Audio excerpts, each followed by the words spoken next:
ये फंक्शन भी काउंटिंग का काम करता है, मगर ये मल्टीपल क्राइटेरिया से मैच करने के लिए इस्तेमाल किया जाता है। ये कंडीशन और लॉजिक को भी सपोर्ट करता है।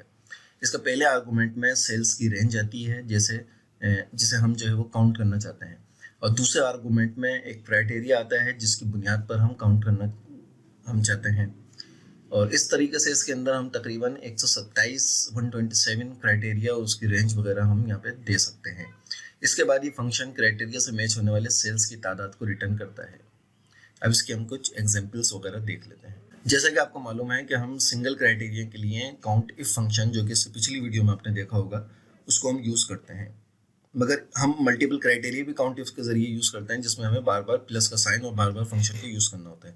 लेकिन इस काउंट इफ के अंदर हम एक ही फंक्शन को यूज़ करते हुए एक ही बार और मल्टीपल क्राइटेरिया यूज़ कर सकते हैं, जैसा कि आप इसमें देख रहे हैं। इसमें A2 से A6 ये मैंने फ्रूट एक क्राइटेरिया दे दिया, ठीक है, और इस क्राइटेरिया की एक रेंज दे दी है क्राइटेरिया की। उसके बाद ये इसकी क्राइटेरिया आ गया E1 एप्पल। इस क्राइटेरिया के मुताबिक इस रेंज में से सर्च करेगा, काउंटिंग करेगा।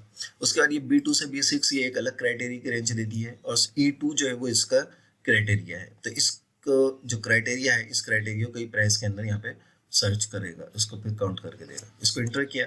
अब ये यहाँ पे देखा हमने क्राइटेरिया के एप्पल सर्च करो, और एप्पल जो कि ग्रेटर देन हो 10 से बड़ा हो, वो हमें दे। तो यहाँ पे इसने 2 हमें लिख के दिए, जबकि एप्पल यहाँ पे 1 2 और 3 एप्पल यहाँ पे लिखे हुए हैं, लेकिन इसने 2 काउंट करके दिए हैं, क्योंकि हमें इसको दूसरा क्राइटेरिया भी दिया है कि जो 10 से बड़ा हो। तो 10 से बड़ा यहाँ पे 12 और 15, ये 2 एप्पल इसने हमें काउंट करके दिए। ये एप्पल यहाँ पे इसकी स्पेलिंग भी गलत है। तो ये एप्पल यहाँ पे इसने हमें 9 जो है, चूंकि ये 10 से छोटा है, इस वजह से इसने यहाँ पे इसको काउंट नहीं किया। अगर मैं इसको यहाँ से 9 के बजाय यहाँ पे इसको 13 कर देता हूँ, तो अब ये देखिए इसने काउंट करके दे दिया है 3, ठीक है। वापस 9 कर देते हैं, तो इसने 2 काउंट हमें करके दिया है। तो ये एक ही फंक्शन है जो कि काउंट इफ एस, जो कि मल्टीपल क्राइटेरिया के लिए यूज़ किया जाता है।